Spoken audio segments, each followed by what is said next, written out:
America must get its mind right to defeat China as the U.S. Navy faces the return of great power competition, especially with China's maritime rise. It must overcome decades of post-Cold War neglect and reforge its strategic and operational capabilities. The War of 1812 is a mind-bender among naval wars. Seldom does a society mistake defeat for victory and codify the loser strategy as the playbook for future conflicts. But so it was for the United States for most of the 19th century. Americans celebrated a stirring string of single-ship battles early in the war, confusing tactical triumphs with strategic and political results. Forgotten was the fact that the foe, Great Britain and its Royal Navy, had mounted an effective blockade as the conflict went on, confining those U.S. Navy frigates to port and consigning them to tactical and operational irrelevance. U.S. commerce wilted. This was no victory. If anything, the War of 1812 was a guide to how not to wage war at sea. Americans reared on the Minuteman tradition believed that the best strategy was to improvise a fleet at the outset of war, take it out to sea, and thrash the preeminent navy of the day. It was safe and economical to neglect the navy in peacetime. Such a non-strategy amounts to begging for defeat, but it was enshrined in popular lore nonetheless. You still hear echoes of the boosterism. To this day, tour guides on board USS Constitution at Charlestown Navy Yard inform visitors that the sail frigate is Boston's only undefeated sports team. That's true, but it obscures the fact that a lot of sea battles remained unfought because Constitution and other ships of war couldn't get out to sea and into action late in the war. They were strategically inert, however impressive their tactical feats of arms. Ultimately, saltwater-minded historians, chiefly Theodore Roosevelt and Alfred Thayer Mahan, took it upon themselves to set the record straight and convince their countrymen that sea power is not a birthright.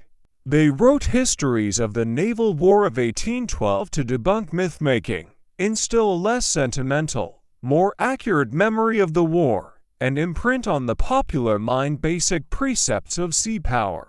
Namely, that would-be seafaring peoples have to work at it. They have to make the conscious political choice for sea power, and reaffirm it again and again, lest the virtuous cycle among commerce, diplomacy, and naval might sputter. The nation's seaward quest could falter absent constant, painstaking industrial and military toil. In an open society like the United States, only popular resolve can impel labor of the necessary magnitude and duration. TR and Mahan resolved to replace the predominant memory of the War of 1812, putting in its place a historical narrative meant to spur the nation towards saltwater primacy in the Western Hemisphere and perhaps beyond.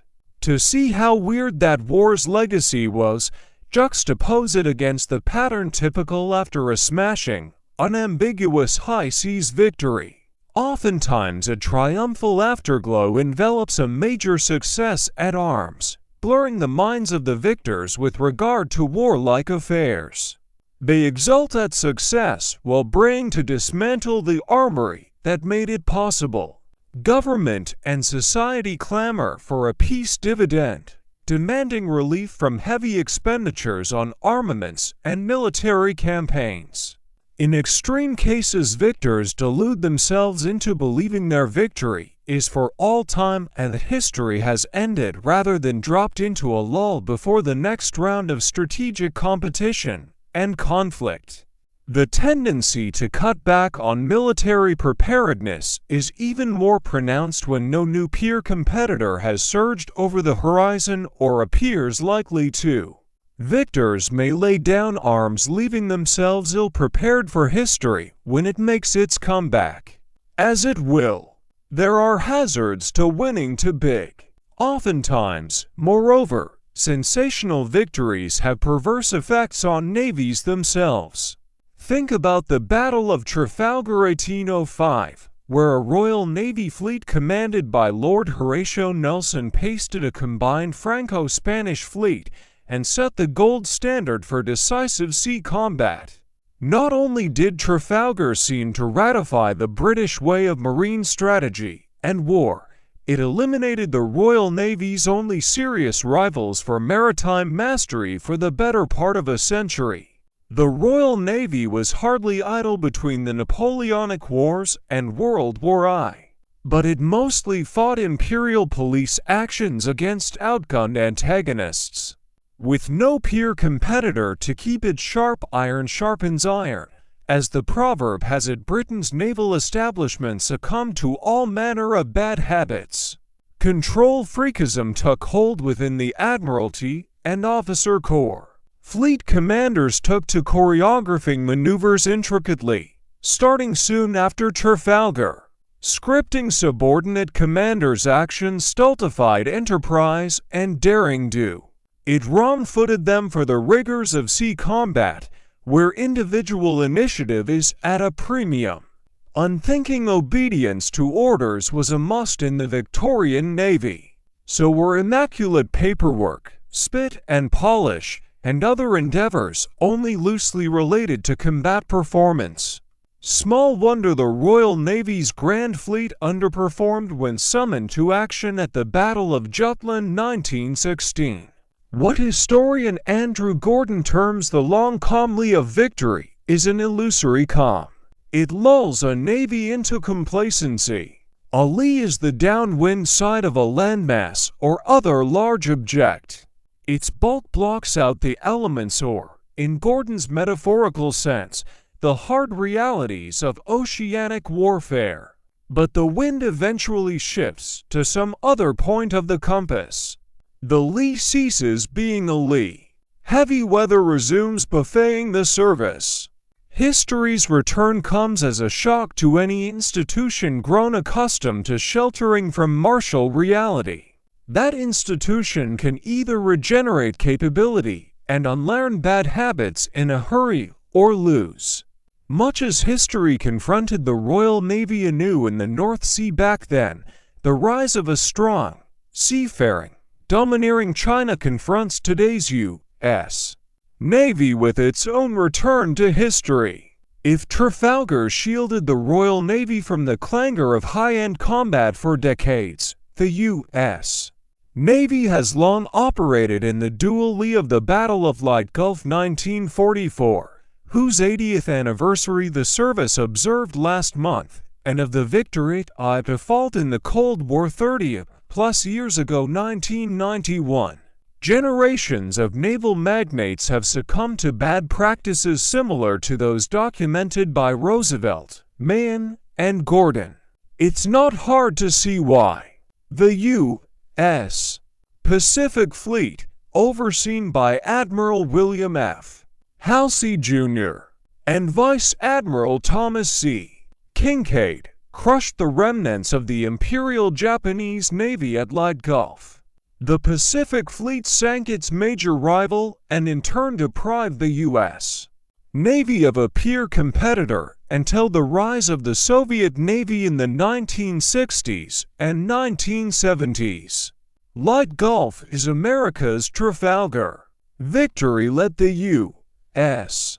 Navy transform itself into a transoceanic force able to project power onto foreign seacoasts, Korea, Vietnam with impunity.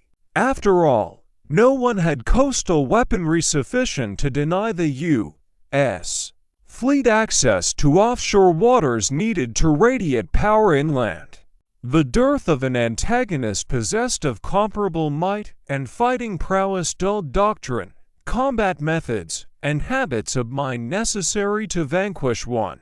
The Cold War denouement compounded the legacy of Leyte Gulf, and it was something like the aftermath of the War of 1812. Americans mistook defeat for victory after the War of 1812, but after 1991 they mistook a no contest against the Soviet Navy for a triumph of seismic proportions. After all, American and Soviet fleets never met in action. The Soviet Navy quit the field without a fight. No one knows who would have prevailed in battle. And yet Americans and officialdom responded as though their navy had won a victory at arms comparable to Trafalgar or Light Gulf. The predictable calls for a peace dividend issued forth in 1990 to the U.S. Sea Services in effect proclaimed that naval history had ended and that they commanded important sea expanses more or less forever. With no adversary of Soviet proportions left to fight, they dismantled parts of the arsenal necessary for anti-ship, anti-air, and anti-submarine warfare. They more or less stopped honing tactics, techniques, and procedures for fleet-on-fleet clashes that would, after all, never happen according to sea service leaders. Instead, the service turned its attention and energies to projecting power ashore from the offshore safe haven that was the sea. It's worth noting, and Theodore Roosevelt and Alfred Thayer Mahan would doubtless concur, that the United States had gotten lucky after the War of 1812. Fortune favors fools, drunks, and the USA.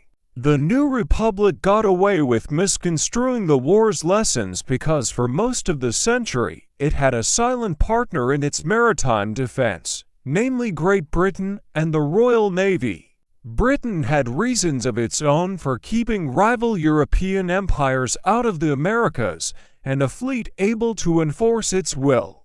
And that's precisely what it did. The United States was a fortunate beneficiary of British maritime policy and strategy, freeriding on the erstwhile mother country. But the Royal Navy bulwark began to crumble toward the end of the century, especially once Imperial Germany resolved to construct a battleship fleet in the North Sea, aimed squarely at the British Isles. The decline of British sea power left the United States little choice but to fill the void that ensued as the Royal Navy drew down its presence in the Western Hemisphere. Washington, D.C. had to take up responsibility for U.S. nautical security and lay down ships of war to make good on its policies. But before that could happen, American society and government needed to unlearn false lessons from the War of 1812, clearing the cultural and political impediment to sea power that so vexed navalists during the age of T.R. and Mahan. Apathy would no longer do. Americans had to take the Seaward Project seriously and throw their political weight behind it.